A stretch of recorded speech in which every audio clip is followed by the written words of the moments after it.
Hey, this video is for the reliability and maintenance professional out there, the person that's in a position of influence, not necessarily a position of power where they can make the decisions. They're more advising the decision makers.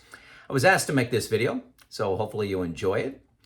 I've got 4 concepts that I want to cover, and they will have actions that you can take beginning tomorrow, okay? So hopefully this is what you're looking for. Let me know in the comments if you got another topic or you like this topic, give me a thumbs up. Okay, it's critical you understand the difference between waste elimination and cost cutting.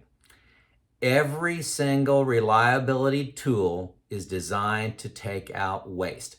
Think about it.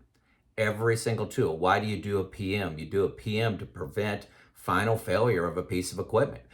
You do a PM so it lasts its full life. That's why you grease it. That's why you adjust it. That's why you inspect it. That's why you do oil analysis, vibration analysis. Everything is done to eliminate waste, to increase the wrench time efficiency of the craftsperson, to make the asset last longer, to not have an unplanned downtime event where it takes 7 times longer to repair it, probably 7 times as expensive too.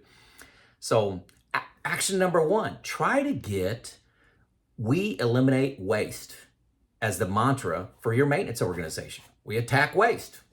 Whatever suits your fancy there, but it's all about waste. And reliability, let's face it, for some folks, it's complicated. Reliability, maintenance, best practices. Who could list all those? If you're not a CMMRP, who can list them? Who can talk about? Can your plant manager talk about? When you say waste, everybody has a vision of what waste is, and everybody wants to eliminate waste. Hopefully that makes sense. Cutting cost versus, eliminating waste. Cutting cost, if you've all been in these situations, you freeze overtime, you freeze hiring, you freeze training, you delay outages, you put in spending controls. Everything above $0 needs to be approved by the plant manager. I'm sure this is not foreign to anybody. So those are cost cutting, and they all come with risk. You don't work any overtime.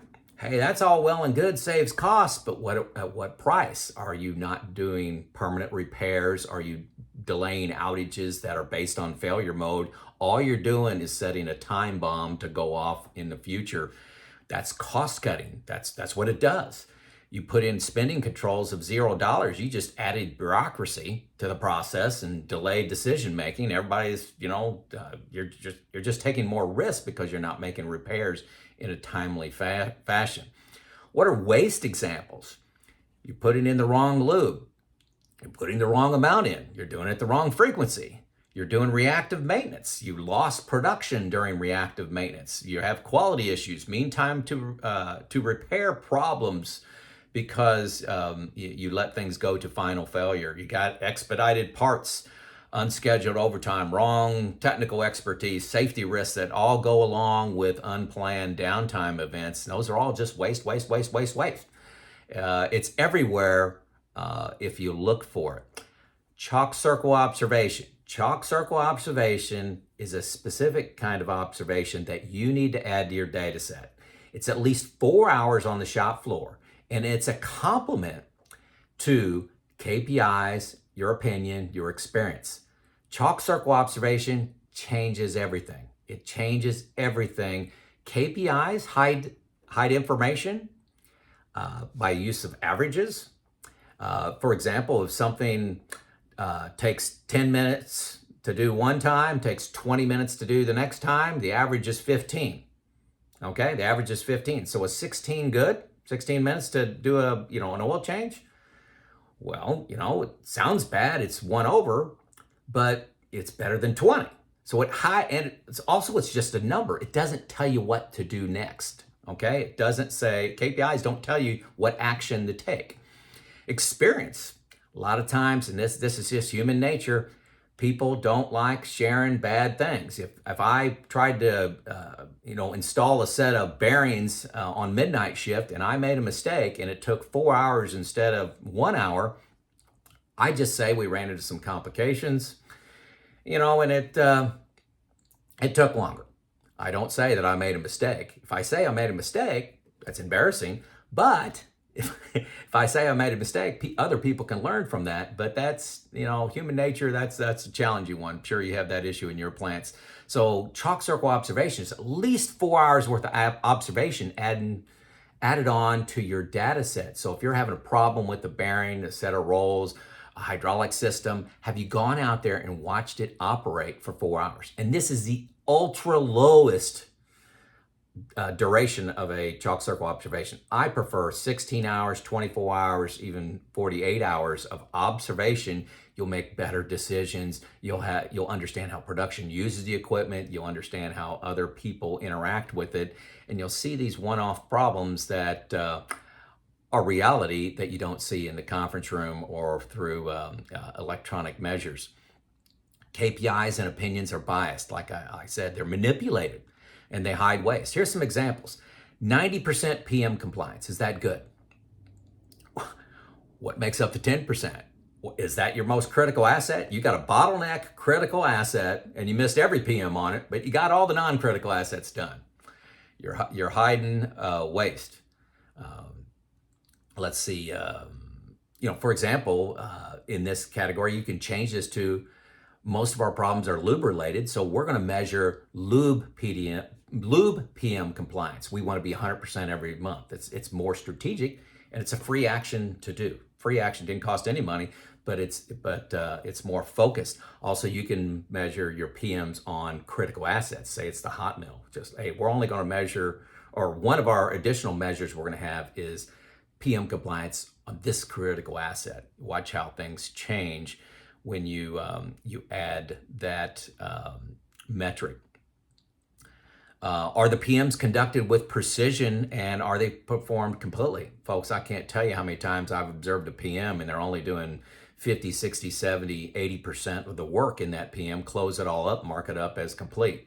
Think that doesn't happen in your plant? I actually saw 0%. I actually saw a PM where they did 0% of it. The crew was pulled off to go to another area, then came back, buttoned the whole piece of equipment back up, turned it back over to production. After 8 hours of downtime, they did no work on it. Think that doesn't happen in your plant? PDM, condition monitoring technicians as a percent of total work hours. A lot of people track this to go into the 21st century. Hey, we got 4 PDM technicians out there doing work. Hey, great. Are they really doing work 40 hours a week on PDM? One of the things you'll find out is they're very valuable technicians and they're pulled off their planned work routinely. I had one observation where they only worked 1 day out of 5 on condition monitoring. They're pulled off the other 4 days. The most unusual day at your plant or week at this plant? I don't think so. It was normal. So what can you do based on that observation? Hey, it requires plant manager approval to pull the PDM technicians off PDM work. Guess what? You put that rule in place. I've done this. I've given this advice, I would say 20 times, and not a single time, 20 different plants, have they ever had to pull the PDM technicians. It was just the easy button. It was the easiest thing to do for a supervisor to go to these guys instead of prioritize the reactive maintenance. Let's just pull these PDM technicians that are preventing the disasters 2, 3, 4, 6 months down the road. It's easier to pull them into the here and now. Hopefully that makes sense. Another example that you find, hey, this increases your planned work, right? Planned work. Add discovery work into the planned time. So for example, if a job takes 2 hours, but hey, 1 time out of 10, it takes 8, let's just plan them all for 8 hours. And if it only takes 2, it only takes 2. I'm 100% schedule work compliant for my crew, and the supervisor's got that person available to do other work that's not on the schedule, gets a pat on the back for responding to the plant manager or to the maintenance manager about getting some extra work done that day. And boy, they did a great job getting the extra work done. How were they able to get the extra work done? They weren't fully loaded that day. Excellent example of where waste is hidden is inside the planned work. Okay, why do they do that? They do that because that's how they're rewarded. Planners are rewarded for 100% planned work compliance and for having enough time to get the job done. Supervisors are rewarded for, hey, you got all the schedule done, plus you got these other 3 jobs done yesterday. Great job. It's how people are rewarded. Hopefully that makes sense. Wrench time. Wrench time is grossly overestimated. I will tell you, every plant. I have not been in a plant. My sample size is about 40 right now. I have not been in a plant where they didn't grossly overestimate where they were on wrench time. They think it's 50 and it's actually 15. They think it's 40, it's actually 12. Everyone loves this, because they have extra resources around when there's a challenge. They like to be able to flex up. They get all these honeydews done. Everybody loves having extra people around except for the accountant, right? So, hey, waste in your plant is only known through chalk circle observation. KPIs and experience and opinion points you in a direction. You can only understand it through chalk circle observation. It's critical you understand that. A side benefit of chalk circle observation is it tells you what actions to take. If you're looking at a KPI and say a KPI is 90% PM compliance, it doesn't tell you where to go. It doesn't tell you what to do. You can get 92, I guess, but it doesn't tell you where to focus your action to get the most benefit. Oh, it's on our lube PMs. It's on our critical asset PMs. It's on our PM precision or completeness of the PM.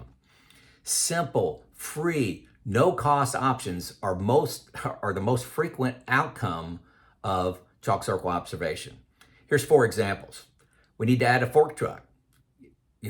I'll make this story short. This one analysis said that this maintenance department, they had 3 fork trucks and the average utilization was only 1 hour on each one of these fork trucks. So gosh, in an 8-hour shift, you can easily go down to 1 fork truck from 3. You only have 1 hour, 3 hours worth of time on it. The problem is everybody needs a fork truck at the beginning of the shift. So the crew that gets the fork truck last doesn't get the fork truck till 9:30 in the morning, losing out on all that wrench time.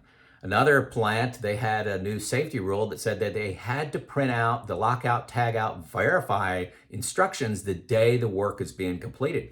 All great. They supplied a printer and 1 computer for the whole workforce, and there was a line formed. Every morning, 7 o'clock, a line formed to print out work instructions.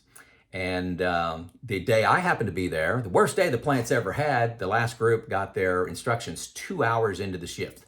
2 hours just standing there in line, getting coffee, talking.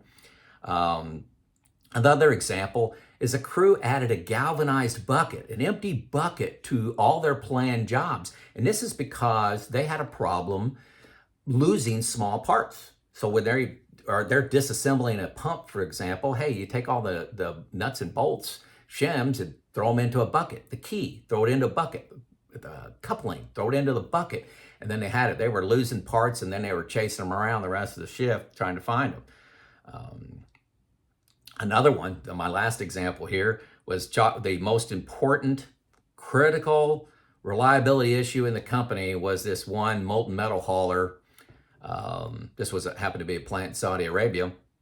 And it was the number 1 issue in the company, and people have been working on it for weeks, and then they called in a corporate team, which I happen to be on, to look at this. And one of the individuals that came along with me did chalk circle observation, and he noticed that the operators were putting the dump cycle, or where they dump the metal out of this molten metal hauler, they were putting it in manual, which dumped twice as fast as doing it in automatic. And when they dumped it twice as fast, it spilled all over the hydraulic system, making it very unreliable. All they had to do is start hitting the automatic button. Problem solved. Chalk circle observation. How about that for a solution? Don't put it in manual, just hit automatic. So action number 2 that you can take. I told you I was going to give you actions. Number 1, if you recall, was create a waste elimination mantra. We attack waste. Number 2, make observations as part of your standard work, just as an individual contributor and an influencer. Add 4 hours of observation to your calendar every week. Every Wednesday, 12 to 4, I'm going to be on the shop floor. I'm going to be looking at something. Hopefully off your project list, your priority list. Add 16 hours of observation to any proposal and data set you give. So when you're giving a presentation, review the KPIs, review best practice, all the data, and then add 16 hours of chalk circle. I'm telling you, by example, you're going to say, hey, look what I determined during chalk circle, and you're going to make easy recommendations that are very low cost, easy to implement, very quick to implement. Add go and see to your meeting. So if you're calling a meeting talking about the reliability of this hydraulic system, talk about it, use chalk circle observation, and then tell everybody to bring their hard hat because we're going to go ahead and see. And you just create that mindset of observation. Ask others when you're in a meeting and somebody comes, they present their data. Raise your hand and say, have you done any chalk circle observation to supplement your data set? Have you done this? How many times? How many hours? Right? Influencing. Big part of what this crew, my target audience here is trying to do is trying to influence the decision makers. So in action number 3, send some of my videos to your leaders. I've got 150, 160 reliability videos out there. Just send them on. And, if you're, maybe it's a sensitive issue at your plant. Maybe you've been told to sit down and shut up. I don't know. Send them some of my videos and say, what do you think of this clown? Let me take the brunt of that. Just say, hey, this guy looks interesting. Look at this concept. I'd be interested in what your thoughts are in this concept that Joe's talking about. Easy thing to do. Just forward on in a video. Action number 4, buy my book. A lot of places have done this. They buy my book and they start a book club where they review like 2 chapters a week. Let's read 2 chapters. What did we learn from those 2 chapters? Read the next 2 chapters. What did we learn? What can we implement from those 2 chapters? And just learning from somebody else, creating that learning culture. Action number 5, use the term 90-day experiment to get changes tested. So many times you make a proposal and management will say no. Change your words to, hey, let's conduct a 90-day experiment. It sounds less permanent and it verifies, or actually you sign a contract with people, say, hey, in 90 days, I'm going to come back and I'm going to present the findings. Sounds much less permanent and it's much more accepted by management. A couple examples, I got 4 of them here. Number 1, hey, the monthly outage that you have an 8-hour outage once a month and it always gets canceled, it gets delayed, it gets shortened. It's supposed to be 8 hours and gosh, it was 4 hours the last 2 months. It's just a mess. Hey, ask production to have, hey, for the next 90 days, the next 3 outages, you lock that in at 8 hours. We're going to practice the outage. We're going to act like the Indianapolis pit crew. And we're going to be very efficient at conducting this outage. And let's see where reliability goes after this 3-month. And we'll look this 3-month experiment. And we'll see how things go. Very powerful words. How about a 90-day experiment? Example number 2, add a kidder stager for 90 days. So this is a person, a more senior person that's done a job before. That's not, if you're changing out a pump tomorrow, not only do you have the pump as the part, but you got the coupling. You got any gasket material. You got nuts and bolts, shim stock, any specialty tools. It's put together in one location and delivered within 10 feet of the job site, okay? And then if you need a mobile crane, it's out there. If you need an aerial lift, it's out there. Already out there at 7 o'clock in the morning for the work to be started. You wouldn't believe the impact of a kidder stager. I've seen a kidder stager taking a group from 15% wrench time to 30% wrench time within a month. Double the efficiency of your planned crew within a month with a kidder stager. Let's try a 90-day experiment on that. Another one, number 3, do not pull planned workers. It's very common to assign work to 4 mechanics. They're changing out a vacuum hose on an overhead crane, vacuum hose.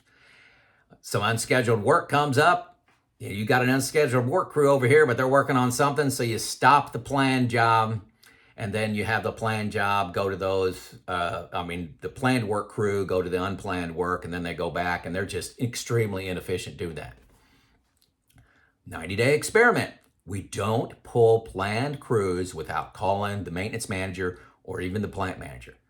I'm telling you, I've done this 20, 25 times. If you remember, the other one was on PDM technicians. But this one here, a couple dozen times, every time we implemented this rule, nobody ever got a phone call. It's just the easy button for the supervisor to pull the planned crews. Hey, there may be an occasion where they need to, but just don't make it extremely easy. The only way you're going to get out of your reactive maintenance culture and drive your reliability through the roof is by executing efficiently planned work. How do you do that? Keep the people doing the planned work. Example number 4, I gave this earlier, not pulling the PDM technicians. Require plant manager approval to pull the PDM technicians. These are simple things. What do these cost? These cost nothing. These cost nothing. That's action 5 you can take. The last concept I have for you is chalk circle observation. Adding that to your data set as an influencer, an individual contributor, it'll change your career. You're going to be right more often. You're going to come up with simple and impactful actions and solutions that you can implement. They won't all be, hey, we need to spend $100,000 on this. We need to just buy a new one of these, buy a new one of these. I need this, I need that. It's simple stuff will present themselves and people will just love you because you're coming up with ideas that they can implement on Monday and have a dramatic impact. And the results that you get will lead to future investment. This actually happened to me. The plant manager years ago in my career came to me and said, Joe, how can we go faster on this waste elimination? What do you need from me? What do you need from me? And the response at the time, the one I'm remembering, was I wanted a lube room. I got a $100,000 check to put in a new state-of-the-art lube room because of the credibility we established as a team, putting in simple actions using chalk circle observations. So anyway, got any questions on this? Love to hear it. Love to engage. Send me an email. Send me a comment. Set up a call with me. This is Joe out.